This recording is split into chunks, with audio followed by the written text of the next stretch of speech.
Hello guys, so kasama ko ngayon yung isang traditional business owner from Tawi-Tawi, no? And bibigyan niya tayo ng idea kung paano din siya nakapag-start dito sa Online Business Academy and bakit nga ba ito yung mas pinili niyang digital business kumpara doon sa traditional business na ginagawa niya. Ayun guys, so kasama ko ngayon si Coach Mai. Hello Coach Mai, pwede mo bang bigyan mo na ng idea yung mga viewers natin kung sino po kayo? Hello, I'm Mai Abdulatif, former traditional business owner from Tawi-Tawi.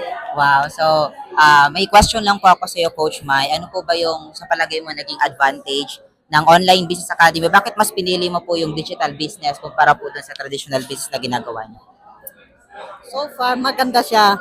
Yun lang. Maganda. Oo. So, mas marami siyang advantage. Oo. Ngayon po ba, kumikita na po tayo sa Online Yes, Business Academy? yes. Pwede mo ba kaming bigyan ng idea kahit figures lang po na so magkano po ba yung kinikita Nasa natin? 33,000 na po Wow. tayo. And ngayon po, nag-full-time, tama ba? full-time. Nag-full-time dito sa Bohol. Kasama natin siya ngayon. So, congratulations po sa iyo, Coach Mai.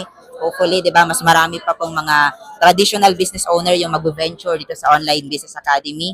So, may gusto po ba kayo din sabihin sa mga katulad niyo pong traditional business owner na gusto din mag-start dito sa OBA? Okay, sa mga naghahanap na sideline, extra income, come to us. Yes. So, ayan, comment house sa comment section para mag-guide ka namin ni Coach Mai. See you! See you. Bye-bye.